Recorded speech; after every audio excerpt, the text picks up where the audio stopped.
What's dual mono? How does it work? How can you use it? And why in the world should you care? Coming up next on Sojourner Tracks. Chicken. What's up, music makers? It's Luke from Sojourner Tracks. Welcome to the new studio. For those of you who didn't know, for the entire length of the channel, which has been about 8 months now, I have been setting up 75 to 90% of the set, the microphones, cameras, everything, every time I made a video, and then tearing it down. I've finally gotten into a space that's a little bit more permanent, as you can see. So this is a work in progress, but thank you for your patience as I upload new content. Before we get started, YouTube informs me that 95% of you, it's a lot of percentages tonight, I promise it won't all be data, 95% of you watching this are not subscribed. I'm willing to let it go this time. I really think you should. If you find today's content useful, please hit that subscribe button or leave me a comment below. Let me know if you got video ideas, questions that you'd like answered. Let's dive into Logic and check out dual mono. If you've worked in Logic for any amount of time, by now I'm sure you've seen that on stereo tracks, your plugins have this option of being loaded in dual mono.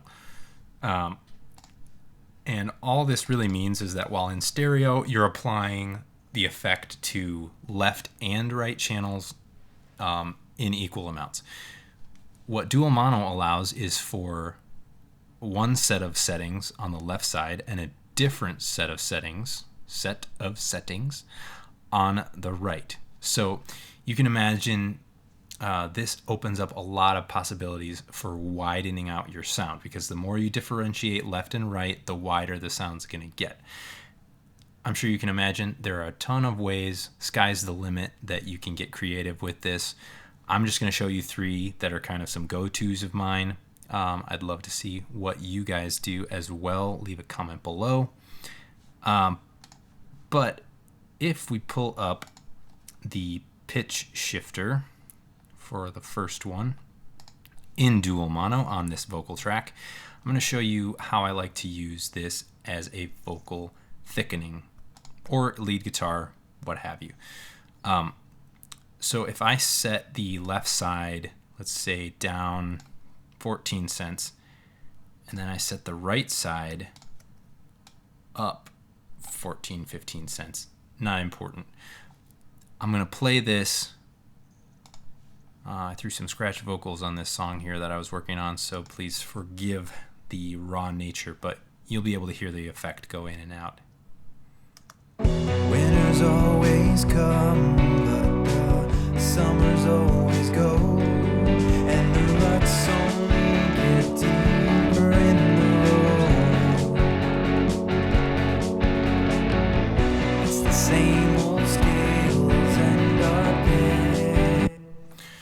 So it's kind of a cool like chorusy effect, but and that's a little bit extreme, but you can hear how that thickens things out. I love to use that on lead guitars too, because it really beefs up the sound just by that subtle detune. But being able to do both left and right, up and down, it separates the channels even further.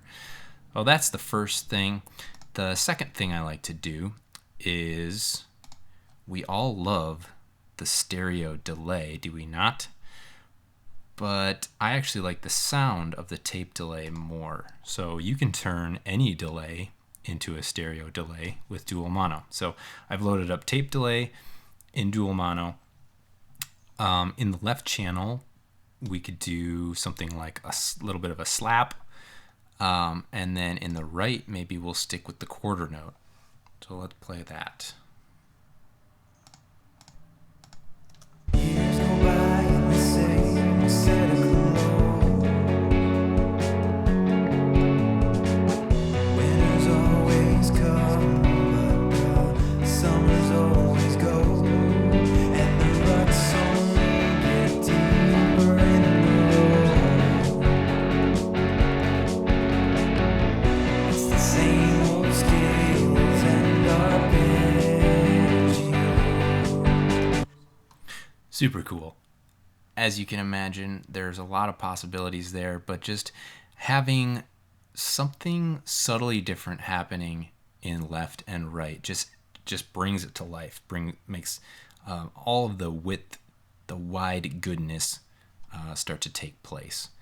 And the third thing I wanted to show you was this one I don't use quite as often, but this can be a good trick if you're not able to record multiple guitars, or if you get a session where you've got one guitar and you want to make it sound like it was doubled.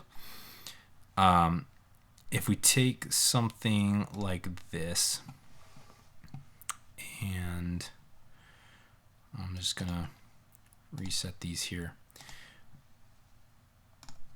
So if you're using like Amp Designer, for example, normally that's you got your amp and your cab and your mic. But you can actually make these this a stereo pair of guitars by loading up dual mono. So I'm going to play this first and we'll just listen.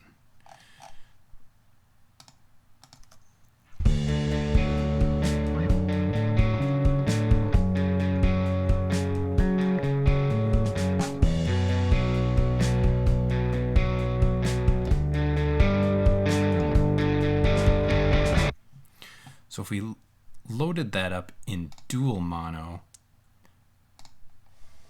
we could actually set up a completely different amp. Let's leave the amp that's there in the left channel, but if we go to the right channel, and what if we just loaded up a completely different amp, like this guy, and let's see what happens now.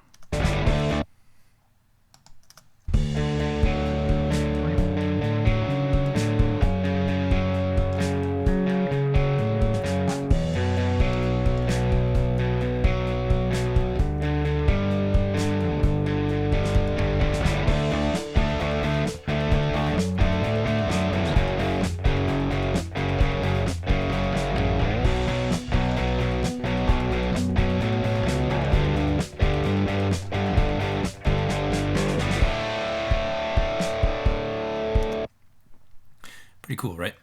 I mean, ideally, you'd like to be able to have a left and right guitar that were recorded separately.